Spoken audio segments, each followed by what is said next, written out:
Question number 6. Is the site free from concrete, stucco, and paint washout outside of contained areas? Again, this has the not applicable question in case you are not to the vertical construction point where you're not using concrete, stucco, or paint. You don't have to worry about this until they start pouring concrete or start painting structures. What we're looking for here, there needs to be a specific washout location for concrete, paint, and stucco washout.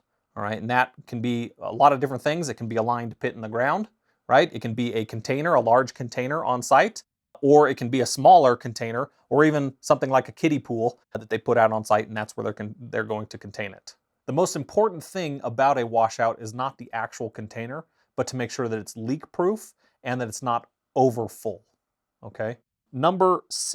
Question number 6 specifically asks about the pollution leaving the contained areas, not about the controls themselves, okay? So it's important that we recognize number 6 is asking if the site is free from those pollutants.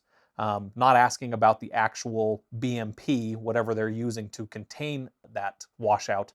It's asking if there is the pollutants on site. One of the easiest ways you can find concrete washout pollutants is because it will stain the ground. If concrete washout is on the ground's going to look white, okay? And it needs to be cleaned up as soon as possible. The lime in the cement mix for the concrete is very, very basic, very, very alkaline. And so mixed with water, and especially if that gets rained on, it can soak into the ground and it can get into groundwater and make it, not usable, make it dangerous to use. Also, anybody who gets inside of any type of concrete washout or walks through it because they see a puddle and they splash through that puddle, they can get concrete burns because it's so alkaline.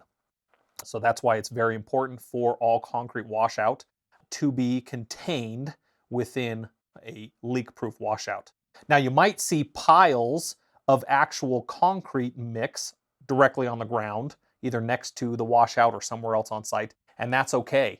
If it's mixed concrete, mixed to the correct consistency, it can be dumped directly onto the ground. That's not going to leak into the ground because it's mixed to the correct consistency. Once they start adding water to the chute or to the hopper of a concrete machine, concrete truck, or concrete mixer, that is when it starts to dilute and the lime can actually seep into groundwater and can affect other things. So once water has been added, then all of the washout needs to be contained in a leak-proof container. But if it's actually mixed to the correct consistency and they just have extra, they can dump it anywhere on the ground. So if you see those, they sometimes refer to them as elephant turds. If you see those on the ground anywhere and it's just a big pile of concrete and it's getting hard, that's what it's supposed to do, okay? That's fine, and that's okay to have. That doesn't count as concrete washout pollution outside of the appropriate areas.